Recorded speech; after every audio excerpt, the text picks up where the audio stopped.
This position comes to us from Silman's complete Endgame course with the subtitle From Beginner to Master. And we're in part 2 here in games for Class E. In other words, people rated 1,000 to 1199. So if you're below 1,200, this is where you need to end your study in this book. The idea of this book is that each section is designed for someone of a particular rating. So you're going to start at the beginning of the book and work your way through until you get to this section where your rating would fall in. So here we're looking at a mate with a queen versus bishop. Our pawn is about to promote a1 queen, and it's important that black promote the pawn immediately, else white will prevent it by bishop to g7, for example. Had we played, say, king b1, then bishop g7, keeping a guard on the a1 square. And whenever, if at any point we decide to promote a1 queen, then would come bishop takes a1. And now we have a draw because white can't win with a bishop, and of course all we can do is capture the bishop or move around. So two kings on the board can't make any progress. It's a draw. So you want to promote immediately. a1 queen. Black should treat a queen versus bishop situation in the same way as a king and queen versus lone king. The only difference, you must be a bit careful about stepping onto the colored squares controlled by the bishop. So after bishop d6, we'd play king d3, king f5, queen f1 check, trying to force the white king to the edge of the board.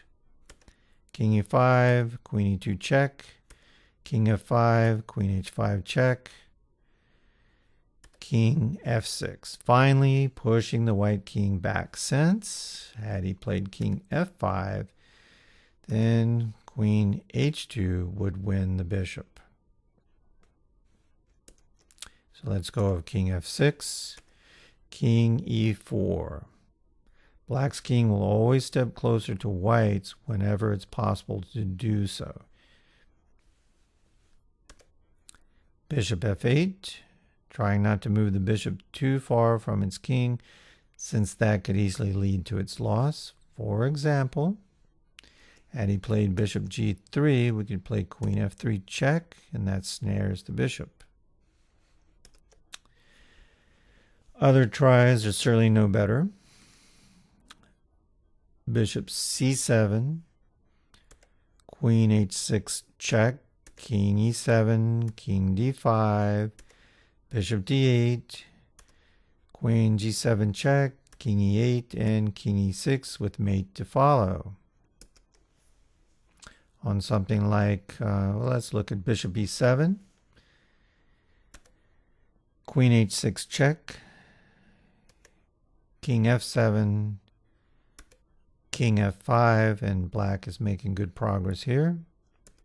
So going back into the main line here.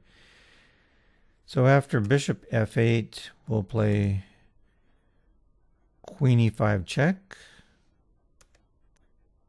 king g6, queen e8 check, threatening the king and bishop at the same time. That's known as a fork. King g7, king f5, tightening the box until mate occurs.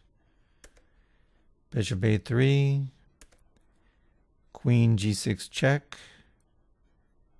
And if he went with king f8, then king e6. And this position here would be stalemate if it were not for white's bishop. So bishop e7 just has nothing better. Queen g7 would be mate. So let's go back and look at another possibility. On king h8 heading into the corner, we can play king e6.